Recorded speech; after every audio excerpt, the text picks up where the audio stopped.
তাহলে আমরা সিআরপিসির 367 এর 3 নম্বর পয়েন্টে দেখছিলাম জাজমেন্ট ইন অল্টারনেটিভ। বিউটি দিদি বলেন তো জাজমেন্ট ইন অল্টারনেটিভ কখন দেওয়া হয়, মানে বিকল্প রায় কখন দেওয়া হয়?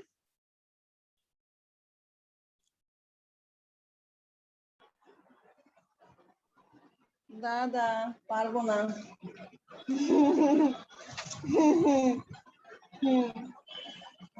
বিকল্প রায় কখন দেওয়া হয়? যখন দাদা সন্দেহ থাকে তখনই। কিসের সন্দেহ থাকে? কোন বিষয়টার উপর নির্ভর করে রায় দিবে সেই বিচার্য বিষয়টা সম্পর্কে যখন হচ্ছে সন্দেহ থাকে। কোন ধারার অন্তর্ভুক্ত এই মানে দুটি অংশের মধ্যে কোন অংশে পড়বে এটা যদি সন্দেহ থাকে তাহলে বিকল্প রায় না না দিবে। ওটা না এখানে হচ্ছে যে যে দণ্ডটা দিবে, এই দণ্ডটা যদি মানে আপনার সন্দেহ হয় যে এটা দেওয়াটা ঠিক হবে না নাই, সেই ক্ষেত্রে হয়তো বা না দাদা। ওইটা না ওইটা না ওইটা না ওইটা না ওইটা নাম। কোনটা? আচ্ছা ওকে, মানে সবার উত্তরই সঠিক আছে, যথাযথ না। বিচার কাজ শেষ হলো। বিচার কার্য শেষে সাক্ষ্য প্রমাণাদি শেষে আদালত দেখতেছে এখন আসামিকে কনভিকশন দিতে হবে। আমি একটু বলবো, চেষ্টা করব। হ্যাঁ হ্যাঁ হ্যাঁ, আলী ভাই বলেন।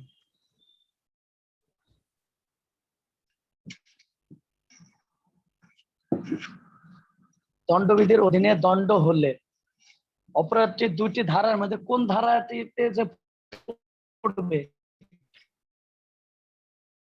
এরকম সন্দেহ দেখা দিলে তখন রায় দিবে। তখন তখন স্পষ্টভাবে প্রকাশ করবে এবং রায় দিবে। দুইটার ভিতরে যদি সন্দেহ হয় দুই ধারার মধ্যে কোন ধারায় পড়ছে এরকম বুঝালে।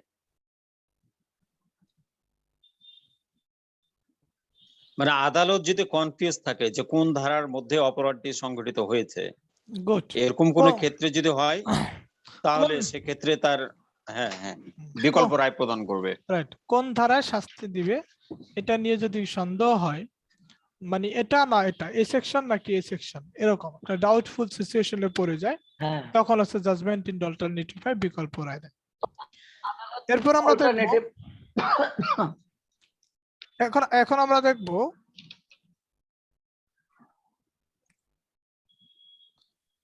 সেকশন 369। সেকশন 369 369 ধারা।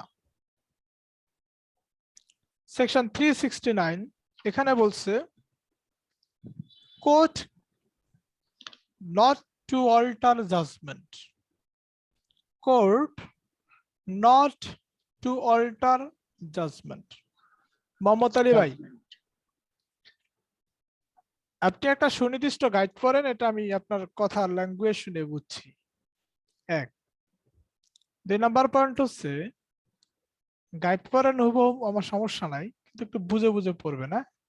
আপনি যথেষ্ট ভালো বুঝেন, কিন্তু গাইডটার উপর ডিপেন্ড না হয়ে আর একটু বুঝে পড়বেন। আপনি তো ভালো বুঝেন আর কি, মানে একটা গাইড থেকে হুবহু বলছেন তো এই কারণে বললাম আর কি। আচ্ছা,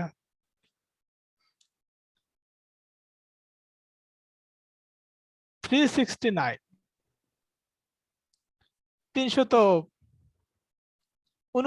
ধারা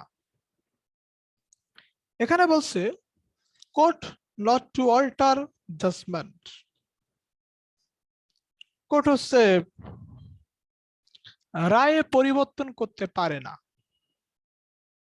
কোর্ট আদালত রায় পরিবর্তন করতে পারে না, বাট আদালত কি পরিবর্তন করবে? এবং কখন করবে সেটা আমরা দেখি। আমাদের 369 এর মূল কথা হচ্ছে যে আদালত কি রায় পরিবর্তন করতে পারে। আদালত একটা রায় দিয়ে দিছে, যেটাতে সে রায় সে সাইন করছে, স্বাক্ষর দিছে। এখন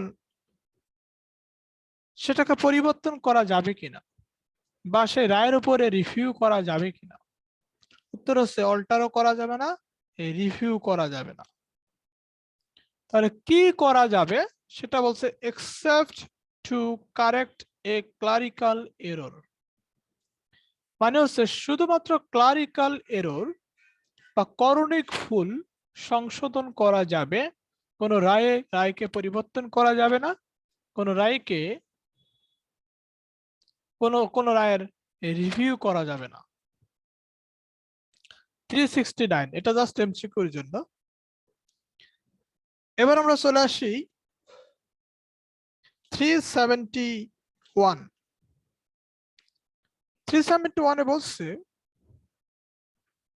copy of judgement to be given to accused on application. আদালত হচ্ছে রায় দিছে, আদালত রায় দেওয়ার পরে সে রায়ের কপি আসামি পেতে পারে। এই রাইটটা এটা নিয়ে কথা বলছে 371 ধারাতে। 371 ধারার 1 নম্বর এটা বলছে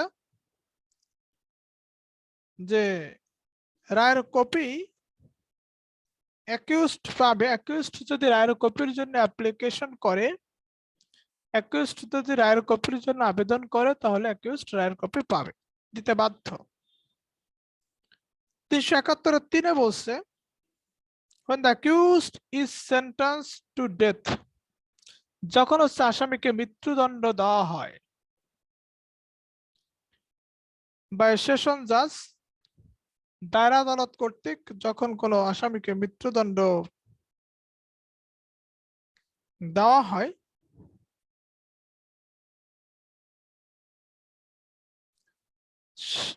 ওই জজ মানে such judge shall further inform him of the period within which, if he wishes to appeal, his appeal should be preferred. দায়রা আদালত আসামিকে মৃত্যুদণ্ড দিল। যখন হচ্ছে দায়রা আদালত আসামিকে মৃত্যুদণ্ড দিল, তখন দায়রা আদালত আসামির কাছ থেকে জানতে চাবে সে কতদিনের মধ্যে আপিল দায়ের করবে। দায়রা আদালত আসামির কাছ থেকে জানতে চাবে সে কতদিনের মধ্যে, মানে আমরা জানি না যে আপিলের জন্য আমাদের নির্দিষ্ট সময়সীমা থাকে। দায়রা আদালত জানতে চাবে যে আপনাকে যে মৃত্যুদণ্ড দেওয়া হলো, আপনি কতদিনের মধ্যে এই মৃত্যুদণ্ডের বিরুদ্ধে আপিল করবেন, এটা অ্যাকিউজড সেখানে উল্লেখ করবে। যদি উল্লেখ না করে, আমাদের লিমিটেশন অ্যাক্টের 150 অনুচ্ছেদ,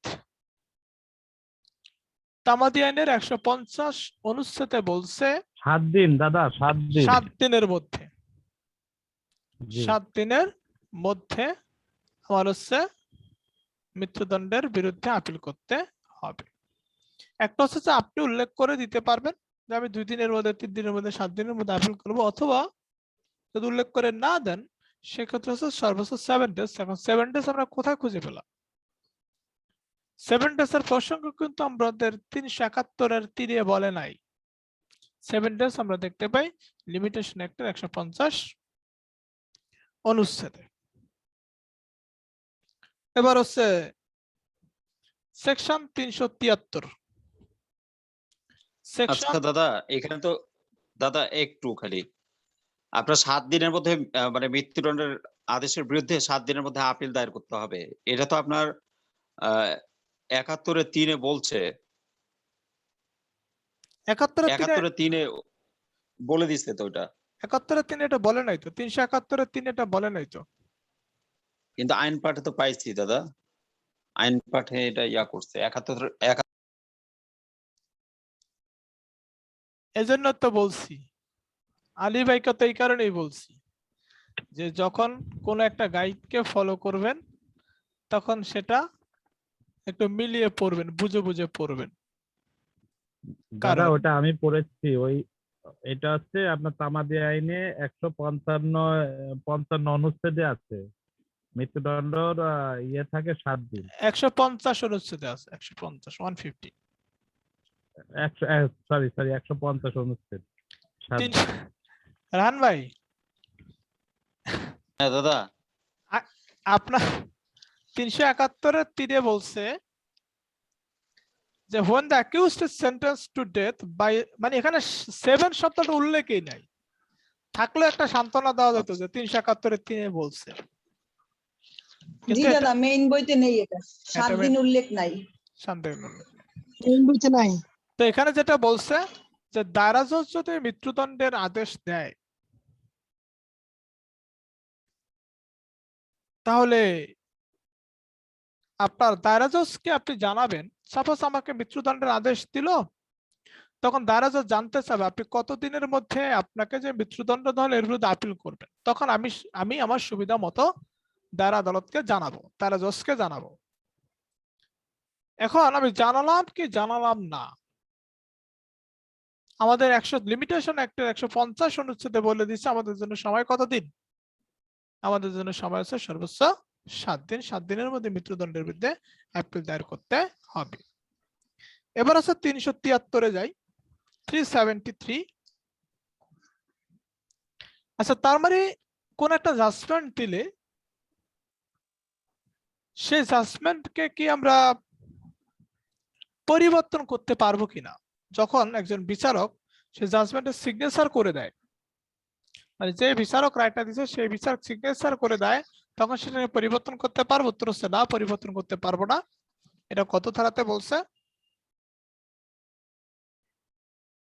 এটা কত ধারাতে বলছে? এটা বলছে 300 373 369-এ বলছে, 369-এ বলছে। ওকে, এবার 373 373 373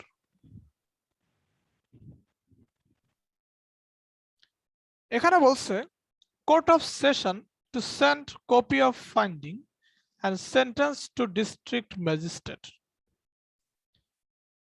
খুব গুরুত্বপূর্ণ কথা, যে court of session to send copy of finding and sentence to district magistrate।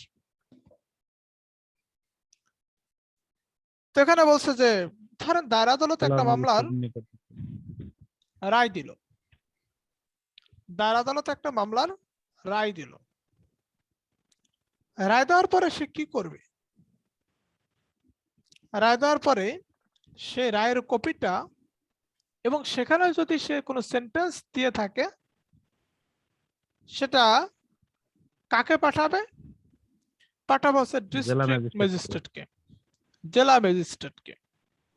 এই সেকশনের মধ্যে আরো বলে দিছে the chief metropolitan magistrate or the chief judicial magistrate এদের কাছে পাঠাবে, আর ডিস্ট্রিক্ট ম্যাজিস্ট্রেটের কাছে পাঠাবে। মূল কথা হচ্ছে যে দায়রা আদালত যখন হচ্ছে কোনো জাজমেন্ট দেয় এবং সেখানে কোনো যদি কনভিকশন দেয়, কোনো পানিশমেন্ট দেয়, মানে সেন্টেন্স দেয়, তাহলে তার ফুল কপিটা কার কাছে পাঠাবে? চিফ মেট্রোপলিটন ম্যাজিস্ট্রেটের কাছে পাঠাতে পারে, চিফ জুডিশিয়াল ম্যাজিস্ট্রেটের কাছে পাঠাতে পারে, বা ডিস্ট্রিক্ট ম্যাজিস্ট্রেটের কাছে পাঠাতে পারে। 373 মানে বিষয়টা কি? একটা আদালত রায় দিয়ে দিল, রায় দেওয়ার পরে এটার তো এনফোর্সিবিলিটি থাকতে হবে, এটা তো প্র্যাকটিক্যাল রূপ থাকতে হবে, ঠিক না? দায়রা আদালত দেওয়ার পরে, রায় দেওয়ার পরে ওই কপিগুলো পাঠাতে হয় chief metropolitan magistrate, chief judicial magistrate আর হচ্ছে ডিস্ট্রিক্ট ম্যাজিস্ট্রেটের কাছে। এবার দাদা, হ্যাঁ দাদা বলছি কি সবার কাছে পাঠাতে হবে নাকি এই 3 জনের যে কোনো একজন বা 2 জনের কাছে পাঠালে হবে? এখানে আমাদের এখানে একটা ব্যাপার আছে যে চিফ মেট্রোপলিটন ম্যাজিস্ট্রেট বা চিফ জুডিশিয়াল ম্যাজিস্ট্রেট, এখানে 2 জনের একজনের কাছে, এক এন্ড ডিস্ট্রিক্ট ম্যাজিস্ট্রেট মানে জেলা ম্যাজিস্ট্রেটকে পাঠাতে হবেই। আচ্ছা, জি, মানে জেলা clear, ম্যাজিস্ট্রেট তো থাকবেই, তারপরে চিফ জি। মেট্রোপলিটন ম্যাজিস্ট্রেট থাকবে অথবা চিফ জুডিশিয়াল ম্যাজিস্ট্রেট থাকবে। আমরা যদি ইংলিশে বেয়ার একটা পড়ি তাহলে ওখানে অর দেওয়া আছে, অর, সেখানে অর দেওয়া আছে। এবং তার আপনি মানে দাদা দুইজনকে মানে জেলা ম্যাজিস্ট্রেটকে পাঠাতে হবে, আর চিফ মেট্রোপলিটন যদি মেট্রোপলিটন এলাকায় হয়, আর মেট্রোপলিটন এলাকার বাইরে হচ্ছে chief chief judicial judicial magistrate. Magistrate, good, হ্যাঁ হ্যাঁ, চিফ জুডিশিয়াল ম্যাজিস্ট্রেট। ওকে, এবার আমরা চলে আসি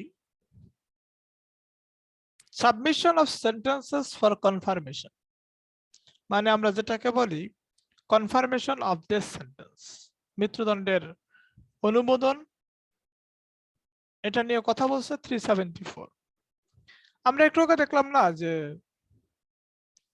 কোর্ট অফ সেশন দায়রা আদালত একটা রায় দিল, দায়রা আদালত একটা সেন্টেন্স দিল,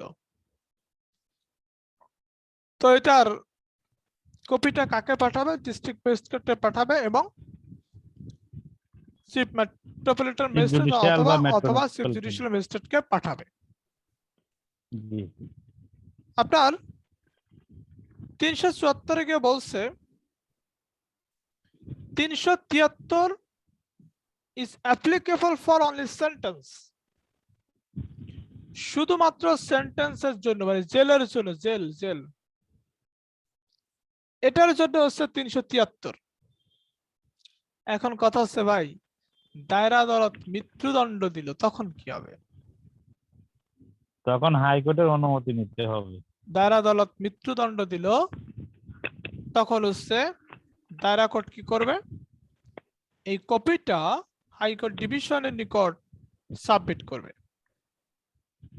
এবং যতক্ষণ না পর্যন্ত হাইকোর্ট ডিভিশন দায়রা আদালতের মৃত্যুদণ্ডকে অনুমোদন না দেয় ততক্ষণ পর্যন্ত এই মৃত্যুদণ্ডকে কার্যকর করা যাবে না, এটা বলছে 374। এখন ডেথ রেফারেন্স হিসেবে আমরা কি করলাম? ডেথ রেফারেন্স হিসেবে দায়রা আদালতের কপিটা কোথায় গেল? হাইকোর্ট ডিভিশনে গেল। ডেথ রেফারেন্স হিসেবে দায়রা আদালতের কপিটা কোথায় গেল? হাইকোর্ট ডিভিশনে গেল। ওকে, হাইকোর্ট ডিভিশন গেছে। এখন হাইকোর্ট ডিভিশন কি করতে পারে? হাইকোর্ট বিভাগ কি করতে পারে? হাইকোর্ট বিভাগ অনেকগুলো ফাংশন করতে পারে। প্রথম হচ্ছে 375 ধারা, মানে দায়রা আদালত একটা আসামিকে ডেথ সেন্টেন্স দিছে, মৃত্যুদণ্ড দিছে, মৃত্যুদণ্ডকে দায়রা আদালত কার্যকর করতে পারে না যদি না হাইকোর্ট ডিভিশনের পারমিশন থাকে। হাইকোর্ট ডিভিশনের পারমিশনের জন্য এটা যখন সাবমিট করা হয় তখন হাইকোর্ট ডিভিশন কি কি কাজ করতে পারে এটা নিয়ে বলছে আমাদের 375 ধারা। এটা নিয়ে বলছে 375 ধারা কি বলছে? বলছে power to direct further inquiry to be made or additional evidence to be taken. High court division বলতে পারে ফার্দার ইনকোয়ারি, পুনরায় তদন্ত করার আদেশ দিতে পারে। ডেথ রেফারেন্স হিসেবে দায়রা আদালত থেকে যখন হাইকোর্ট ডিভিশনে একটা জাজমেন্ট আসলো অনুমোদনের জন্য, তখন হাইকোর্ট ডিভিশন কি করতে পারে? হাইকোর্ট ডিভিশন ফার্দার ইনকোয়ারি করার আদেশ দিতে পারে অথবা অ্যাডিশনাল এভিডেন্স নিতে পারে, অতিরিক্ত তথ্য সংগ্রহ করার জন্য বলতে পারে। তাহলে হচ্ছে যে কি করতে পারে? হাইকোর্ট বিভাগ হচ্ছে ইনকোয়ারি করার জন্য বলতে পারে অথবা অ্যাডিশনাল এভিডেন্স, অতিরিক্ত সাক্ষ্য গ্রহণ করতে পারে। এবং এটার জন্য হ্যাঁ ঠিক আছে, 375 কাছে এটা। 376 সে আর কি কি সিদ্ধান্ত নিতে পারে? এবারে হচ্ছে ডেথ রেফারেন্সের এগেইনস্টে সিদ্ধান্তগুলো হচ্ছে 376 বলছে। সে কি করতে পারে? এখানে power of high court division to confirm sentence or annual conviction. এখানে বলছে, প্রথমেই বলছে the high court division may confirm the sentence or pass any other sentence warranted by law. High court division কি করতে পারে? may confirm the sentence, মৃত্যুদণ্ডকে অনুমোদন দিতে পারে, or অথবা may অথবা pass any other sentence warranted by law, অথবা যেই আইনগুলো আছে এই আইন দ্বারা ওয়ারেন্টেড মানে হচ্ছে অনুমোদিত পাস এনি আদার সেন্টেন্স অন্য কোনো শাস্তি দিতে পারে। তাহলে হাইকোর্ট ডিভিশন কি করতে পারে? মৃত্যুদণ্ড অনুমোদন করতে পারে। কত ধারাতে বলছে? 376-এ। হাইকোর্ট ডিভিশনে মৃত্যুদণ্ড অনুমোদনের জন্য পাঠানো হয় কত ধারাতে বলছে? 374-এ। 2 নম্বর পয়েন্ট হচ্ছে হাইকোর্ট ডিভিশন কি করতে পারে? annul the conviction, ANNUL, annul মানে হচ্ছে বাতিল করা, ক্যান্সেল আমরা যেটাকে বলি। তাহলে যে ডেথ সেন্টেন্স দিছে সেশনস কোর্ট সেটাকে কি করতে পারে? বাতিল করতে পারে। আবার বলছে মে acquit the accused person, may acquit the accused person, আসামিকে কি করে দিতে পারে? খালাস দিতে পারে, অথবা কি আদেশ দিতে পারে, অথবা এখানে স্পষ্ট করে বলে দিছে যে might have convicted him or order a new trial, নতুনভাবে বিচার করার আদেশ দিতে পারে, or an amended charge, বা চার্জটা সংশোধন করতে পারে, যে চার্জ গঠন হয়েছে সেটা সংশোধন করতে পারে। তার মানে বিষয়টা দাঁড়ালো হচ্ছে হাইকোর্ট ডিভিশন কোন কোন সিদ্ধান্ত নিতে পারে, তার কাছে ডেথ রেফারেন্স আসলে এটা নিয়ে কথা বলছে আমাদের ধারা 376-এ। 376-এর লাস্ট লাইনে একটা কথা বলে দিছে যে প্রোভাইডেড দ্যাট, সত্য হচ্ছে no order of confirmation shall be made, এই মৃত্যুদণ্ডকে অনুমোদন দেওয়া যাবে না under this section, এই ধারার অধীনে, until the period allowed for preparing an appeal has expired, or if an appeal is presented within such period, until such appeal is disposed of। মানে হচ্ছে যে ধরেন একটা মামলায় সেন্টেন্স দেওয়া হলো, একটা মামলায় দণ্ড দেওয়া হলো, রাইট? একটা মামলায় দণ্ড দেওয়া হলো এবং ধরেন আমাকে যদি 5 বছরের জেল, আমি কি করব ভাই? আমি হচ্ছে আপিল করতে আপিল আদালতে যাব। আচ্ছা গেলাম, আমি আপিল করতে কোথায় গেলাম? আপিল আদালতে গেলাম। আপিল করতে কোথায় গেলাম? আপিল আদালতে গেলাম। যতদিন পর্যন্ত না এই আপিলের কাজ শেষ না হবে বা আপিল নিষ্পত্তি না হবে ততদিন পর্যন্ত হাইকোর্ট মৃত্যুদণ্ডের অনুমতি দিতে পারবে না। মৃত্যুদণ্ডের অনুমোদন 374 ধারায় যে মৃত্যুদণ্ডের অনুমোদন প্রসঙ্গে বলা হচ্ছে, কনফার্মেশন অফ ডেথ সেন্টেন্স প্রসঙ্গে বলা হচ্ছে, সেখানে এটাও বলা হচ্ছে যে যখন সেটা আপিলে থাকবে, যখন সে মামলাটা আপিল করবে বা যে কনভিকশন দেওয়া হবে সেই কনভিকশনের এগেইনস্টে যে আপিল হবে সে আপিলের মেয়াদ শেষ না হওয়া পর্যন্ত অথবা আপিলে মামলাটি নিষ্পত্তি না হওয়া পর্যন্ত আদালত মৃত্যুদণ্ডের কোন আদেশ দিবে, মৃত্যুদণ্ডের অনুমোদন দিবে না, ডেথ সেন্টেন্সকে কনফার্মেশন দিবে না। তাহলে আমরা দেখতে পারি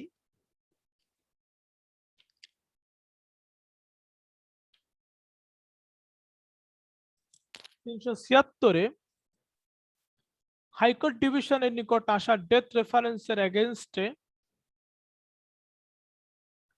376-এ হাইকোর্ট ডিভিশনের নিকট আসা ডেথ রেফারেন্সের এগেইনস্টে হাইকোর্ট ডিভিশন কি কোন কোন ধরনের সিদ্ধান্ত দিতে পারে এটা আমরা দেখলাম 376-এ। এবার আমরা চলে যাই 370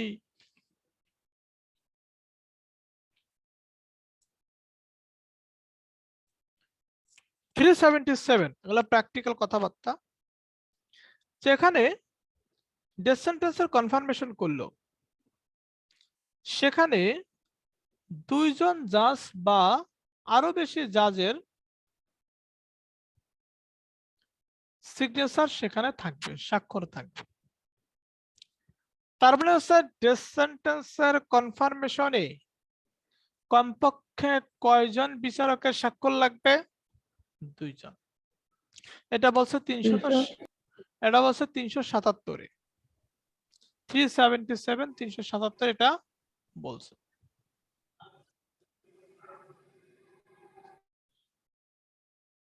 এবার হচ্ছে চলে যাই 379, 379 ধারা। সেখানে বলছে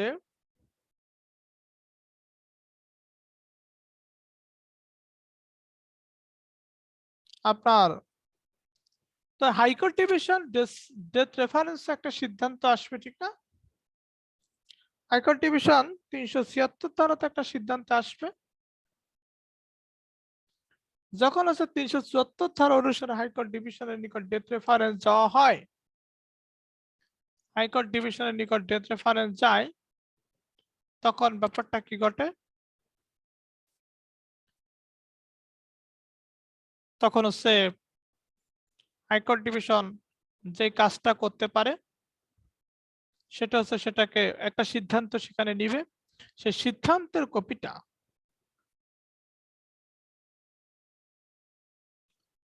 সেই সিদ্ধান্তের কপিটা হাইকোর্ট ডিভিশন উইদাউট ডিলে, কোনো প্রকার বিলম্ব করা ছাড়া একটা কপি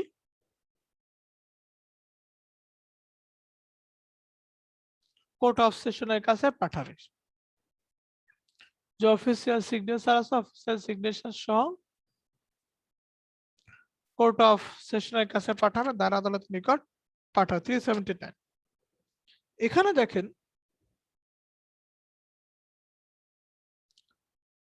দায়রা জজ থেকে দায়রা জজ যদি কোনো ডেথ সেন্টেন্স দেয়, মৃত্যুদণ্ড দেয়, তাহলে সেই মৃত্যুদণ্ডের অনুমোদনের জন্য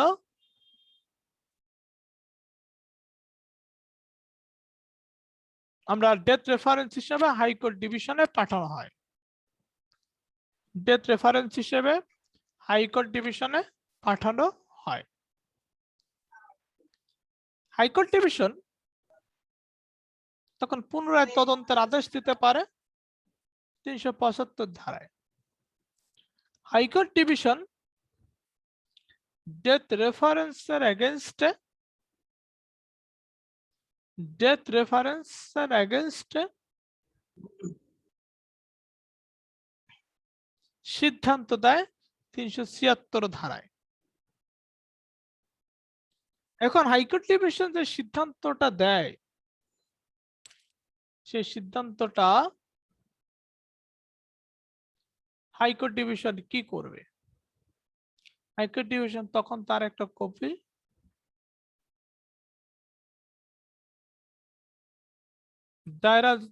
দায়রা আদালতের বরাবর সেন্ড করবে। হাইকোর্ট ডিভিশন ডেথ রেফারেন্স যে সিদ্ধান্ত নিছে, সেই সিদ্ধান্তের কপিটা দায়রা আদালতের নিকট নকল হিসেবে পাঠাবে। এটা বলছে 379।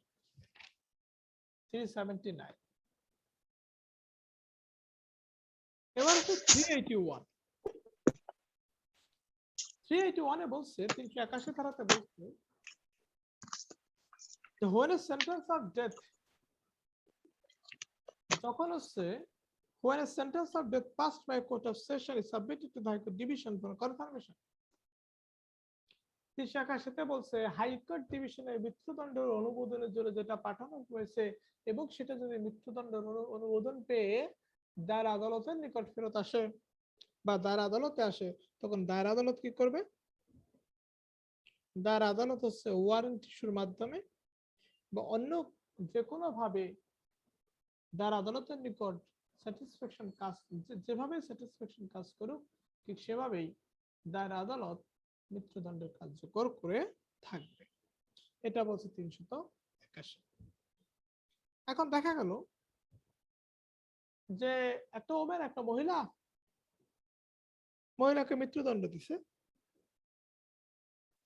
কিন্তু সে মহিলা তো প্রেগনেন্ট। একটা মহিলাকে দায়রা আদালত মৃত্যুদণ্ড দিল, দেখা গেল মহিলা হচ্ছে প্রেগনেন্ট। তখন হাইকোর্ট ডিভিশন কি করবে?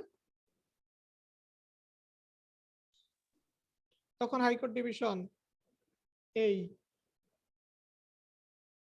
পানিশমেন্টকে, এই সেন্টেন্সকে পোস্টপোন করবে, স্থগিত রাখবে এবং and commute the sentence to imprisonment for life, এবং যে মৃত্যুদণ্ড হয়েছে মৃত্যুদণ্ডের পরিবর্তে তাকে যাবজ্জীবন কারাদণ্ড দিবে। দাদা সাউন্ড কম হচ্ছে।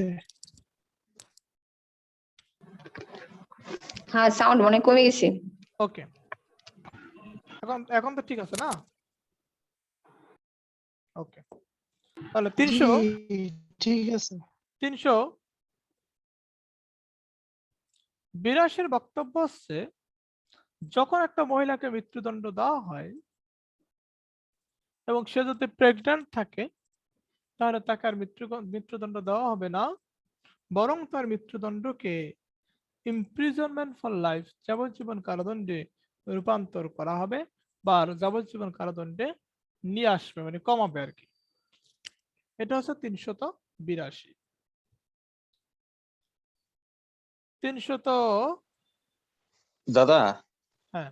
এখানে একটা প্রশ্ন, যে আপনার 382 ধারার ক্ষমতা বলে হাইকোর্ট গর্ভবতী কোনো মহিলার মৃত্যুদণ্ডাদেশ স্থগিত করবে, মানে স্থগিত করবে, পরবর্তীতে মানে মৃত্যুদণ্ড আর করবে না, আপনার যাবজ্জীবন কারাদণ্ড দিবে।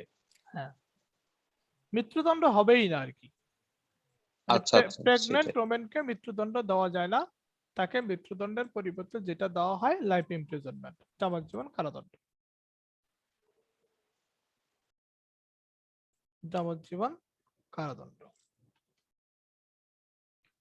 ওকে, এবার হচ্ছে আমরা আসি 383 ধারায়,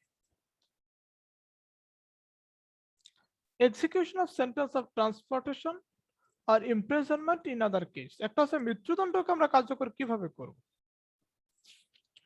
আর একটা হচ্ছে মৃত্যুদণ্ড ছাড়া অন্যান্য দণ্ডকে। মৃত্যুদণ্ড ছাড়া আমাদের অন্যান্য দণ্ড কি আছে, মানে জেল। তো সেই আমাকে যদি কারাদণ্ড দেয়, আমাকে যদি ইমপ্রিজনমেন্ট দেয়, তখন সেটা আমরা কার্যকর কিভাবে করব? তখন সেটা আমরা কার্যকর করব ওয়ারেন্ট ইস্যুর মাধ্যমে। ধরেন আমি ফার্স্ট ক্লাস ম্যাজিস্ট্রেট, আমি 3 বছরের জেল দিলাম, শাস্তি দিলাম। তো এখন সেই আসামিকে ধরবে কে? ধরবে কিভাবে? ওয়ারেন্টের মাধ্যমে। এই ওয়ারেন্ট ইস্যু করবে কে? যে আদালত পানিশমেন্ট দেয়